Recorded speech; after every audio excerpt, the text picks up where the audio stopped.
A game about making board games is a great idea, but is Tabletop Inc. a good game?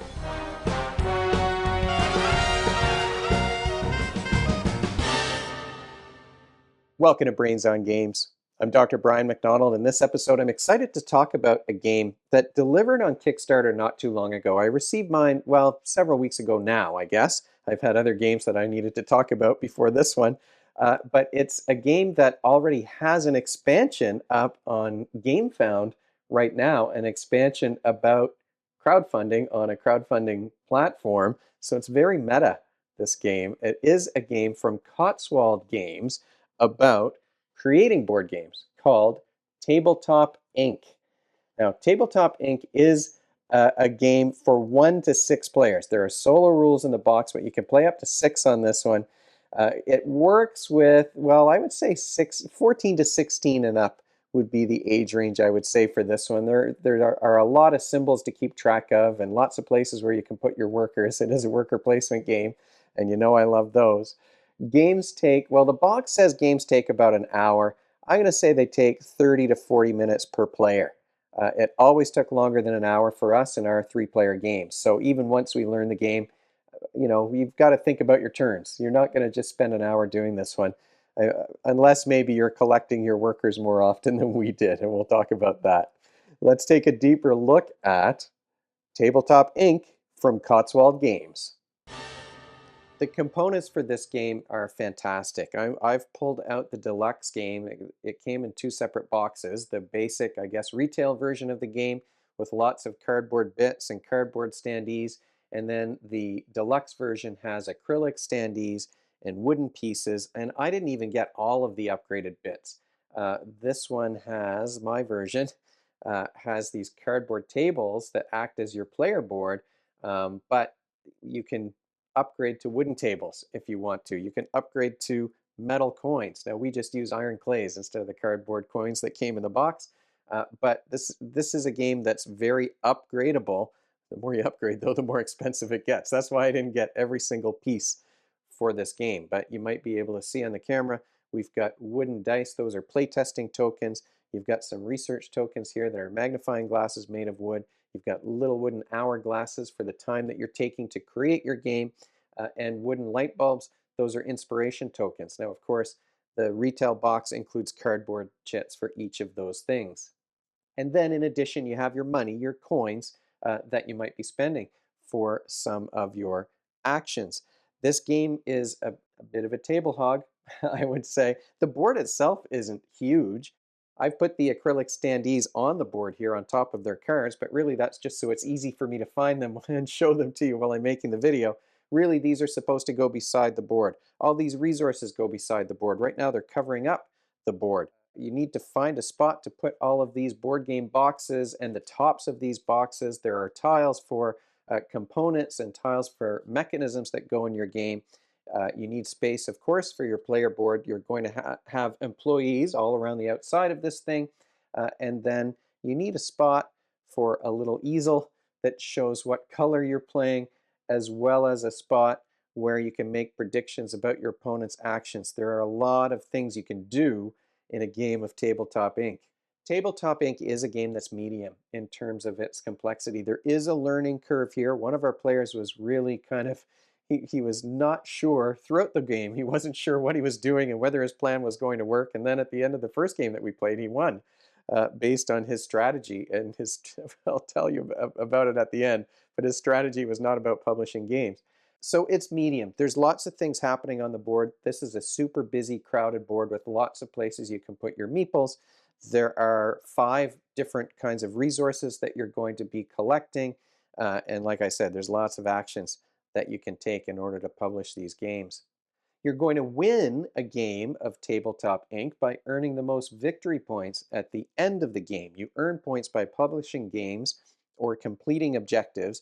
The objectives are a little bit risky though, because if you don't collect enough resources to complete that objective, oh, I need 6 hourglasses by the end of the game. If the game ends and you haven't collected those, you lose victory points for that.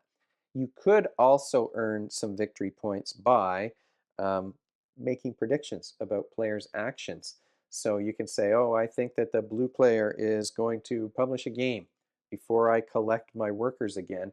And that's going to give you a few victory points as well if your predictions come true, or if you're able to place a worker on a space that allows you to make that prediction come true, even if the character didn't take the action.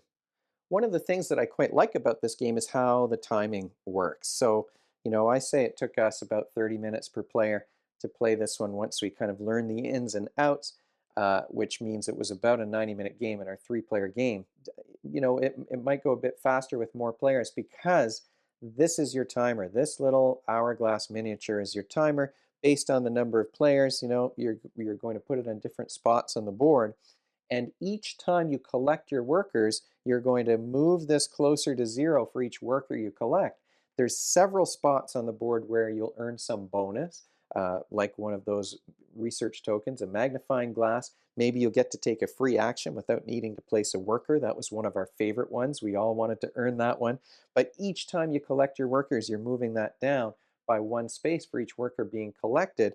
Once that gets to zero, the player who put it to zero gets 5 extra victory points, and then the other players get one final action, and then you're starting to count up points. So as you're creating these games, you're going to hire some specialists and some freelancers that are going to go around your table. You can see there's several spots around the outside. You can't fire them once you hire them, so you need to be a bit judicious in what you're putting into your company, who you're hiring into your company. The specialists give you an extra worker, a bonus specialist worker, whose ability is described on their card.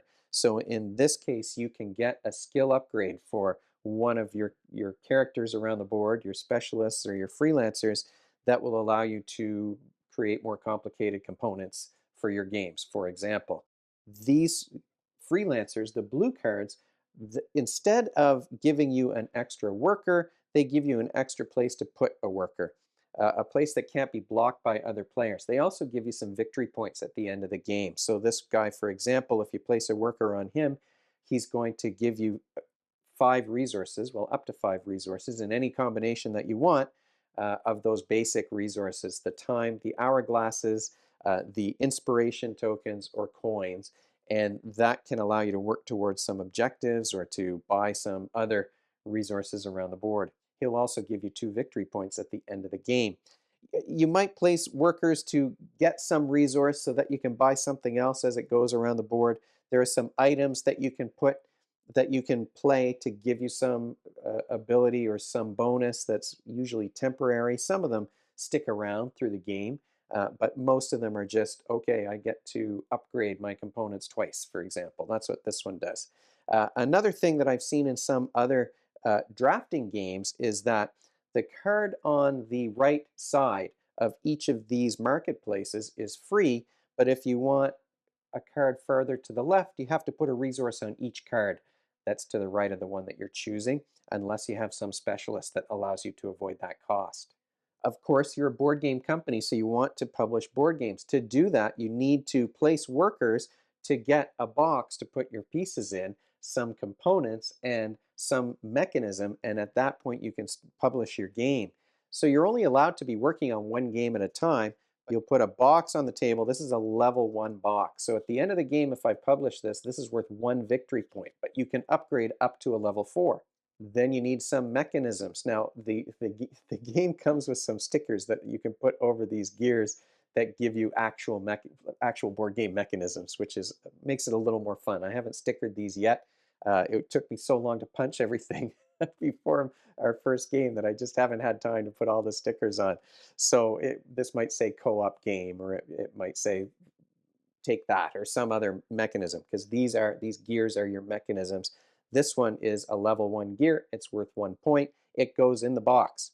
Then you've got components, and the components are very important too. Here's a level 3 component, which means it's worth 3 victory points. There are stickers for these pieces as well. That goes in the box. Once you've got a box, you've got components, you've got mechanisms, you can place a worker on a space that allows you to publish your game, the most important thing. And one of the best things, I'm reaching around here to show you some things. One of the best things that I think they've done here with Tabletop Incorporated, or Tabletop Inc, I should say, is that you've got these little parody board game boxes that cover up. Again, no reason to do this other than it's fun. And what is a game for? But to have fun. This one is just a generic kind of zombie. You've got one that says, I like trains. That's kind of fun. And this says beak size instead of wingspan. So this was my beak size game. This was the first one that I published and the first game that I played. You close up that box and you put it off to the side. So I've got a level 1 box, I've got level 1 mechanisms in here, and I've got level 3 components, so that's going to be worth 5 victory points at the end of the game. However, you can also submit a published game for a board game award, and that's quite fun to do.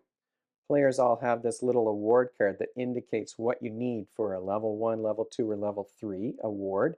Maybe you need to have, in this case, for a level 2 award, which will earn you 11 victory points, you need to have a level 3 box, level 1 mechanisms, and level 3 components. So that will allow you to earn 11 victory points if you submit your published game for an award and it meets those criteria. The way that you submit the games, if you've won the award, is that you put them on, get ready for this, this is absolute insanity, a Kallax shelf, just like the one behind me. It's not painted black like mine is, but you've got a Kallax shelf. I'll put this over. You can see that there's little trophies on the top. Those are just decorations. I mean, you've got these metal things. These serve no purpose other than, maybe you can give them to a player who got their level 3 board game award to show that they've really worked hard on their game. So if I meet criteria for a level 2 award, say, then I'm going to get to take one of these awards tokens here. That just shows, oh, I'm going to get that 11 points at the end of the game, but my game is going to go on the Kallax. Now, you can only fit one in each space.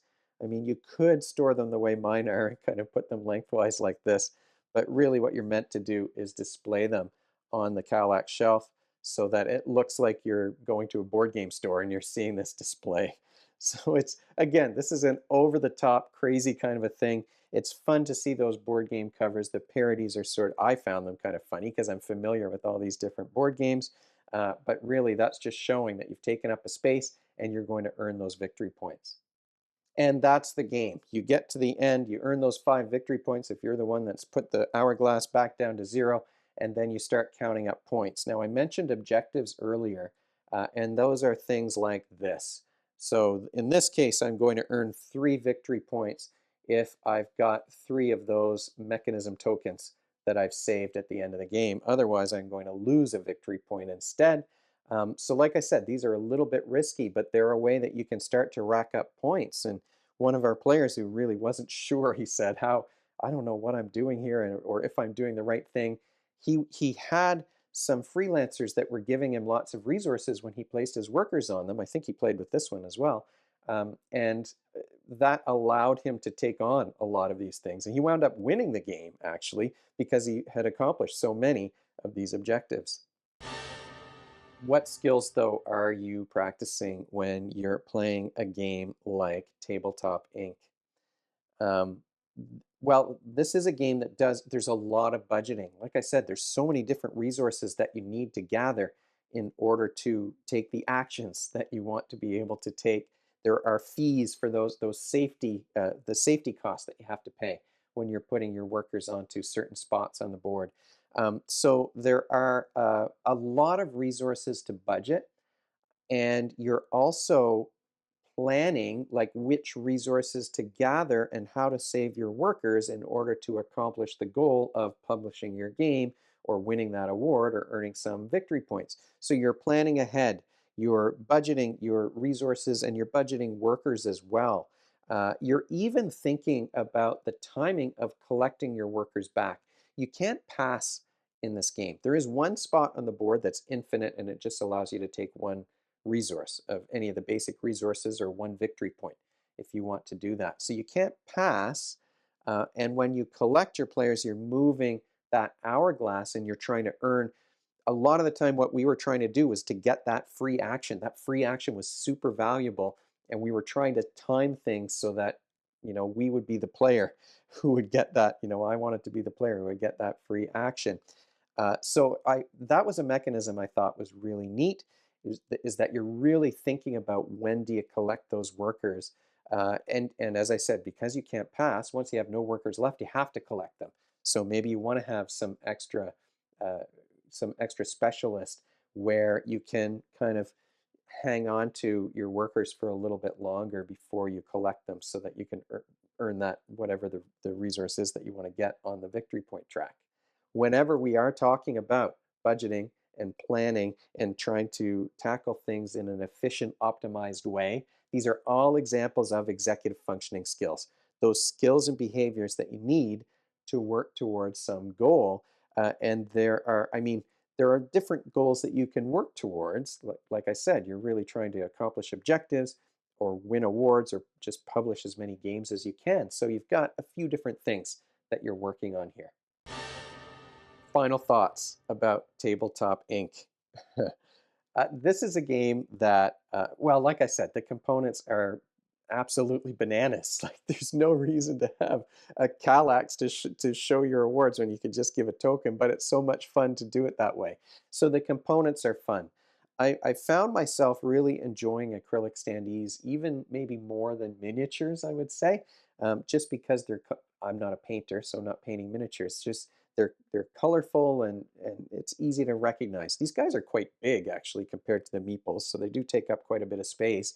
But they're recognizable from the pictures that are on the cards. So that's kind of a fun component as well. The parody element is great. Like, the theme is really good too. You've got worker placement that's maybe costing you resources but earning you something. You've got a limited number of workers, but you can expand that with the specialists. Maybe you want to create more worker spaces around your table instead. So there are some options. And then as you're collecting workers, you're earning those resources from around the victory point board. So there's lots of things to like about this game. And the theme, of course, if you like board games, a game about making board games, that's a winner as far as I'm concerned. So Beak Size was, like I said, the one that stood out for me. But there's a ton of fun parody games in that box. There's lots of game boxes there that you might have seen on the video that I took of the unboxing. Are there downsides though to Tabletop Inc? Well, yeah, I mean, I think that some actions were really expensive compared to the benefit that you get. Like, predictions were, I mean, you have to spend four of a resource that's difficult to get in order to make a prediction. And if that prediction doesn't come true before you collect your workers, then it's kind of a waste. So we didn't find that it was like, even if you put all four, because you can put a maximum of four predictions on one company, even if you put all four and you get them, that's worth 10 points, which isn't a huge amount when you consider that, well, you could have spent resources instead on, that's 16 hourglasses. I could have gotten six or four level four components for my games. And that might allow me to earn, well, 17 victory points or 14 victory points at the end of the day, um, instead of the 10 that you get for getting all of the predictions right. So, some actions seem more powerful than others. It's not totally balanced in that way. There are a few of the WoW cards uh, that maybe were more preferred by some players depending on their play style. So I'm not 100% sure about the balance. And I'll confess to you that I haven't played enough games of Tabletop Inc. to say, oh, you know what? Now I've played it 20 times and I know, overall, once you know how to play the game, it is balanced. The fact that we had a player who won the game but didn't publish any games. He was kind of in the commitment phase, maybe, of being a game publisher. And I know some people who are in that phase, but um, he still won because he was able to collect all of those objectives. It was sort of maybe not in the spirit of the game, but it worked within the rules. So there are some balancing and some kind of funny costs for things compared to the benefit that you get for those things. So maybe that needs to be tweaked a little bit. I found the board itself to be kind of busy, and in fact, there's a back side of this board that I didn't really show. I'm going to flip it over here just so you can see a little bit. I'm on the neoprene mat. You might hear this. So there's a back side of the board that's exactly the same, except it looks like a game factory with meeples who are building the games. It's like they're all wearing hard hats, but the meeples in the game don't have hard hats. So this I just found too busy. Like the board game already had the back of the board, even though it just has solid background colors, there's so many things on here that it's a little visually it's a little overwhelming. So I found that side of the board, like I like the idea that it's a factory, but it was just too busy. And then you've got the meeples. I mean, this is really nitpicky, honestly, but you've got the meeples that are kind of a funny shape for meeples. You know, I like the traditional meeples, and the ones, all the pictures of the meeples, they all have hats on, and none of these guys have hats. They just have a hex for a head. So, you know, there are a few little nitpicky things there. The balance and the cost of some of the actions were the biggest issues for me. However, I think I mean, if you don't take this game too seriously and you're just looking to play a worker placement game with a fun theme that does have some cool mechanisms and amazing components that don't even have a reason to exist, honestly, but I love them. I mean, I had fun playing this game. I will be honest with you. And I immediately after I finished playing looked up the crowdfunding expansion uh, to add to the game. So it's an interesting game. There are some little maybe some nitpicky things that are negatives about it, but overall, this is a neat thing. So Cotswold Games, you've produced something that made me smile. And if you have any questions about Tabletop Inc. I almost said Meeples Inc. It was originally called Meeples Inc. If you have any questions about Tabletop Inc. or anything else to do with Brains on Games, if you have any suggestions, you can leave them, of course, in the comment section below the video. You can throw a like on the video too, if you want to. Or you can email me at brian@brainsongames.ca. Brainsongames.ca is the website. That's where future episodes will go. Previous ones are already up there. Brains on Games is the X handle and the Facebook page and the Instagram feed and the Blue Sky feed, so we're all over the place. And if you enjoyed this video and you want to be notified of future ones, you can head on over to YouTube and click that subscribe button. Thanks for joining me, and hopefully I'll see you next time.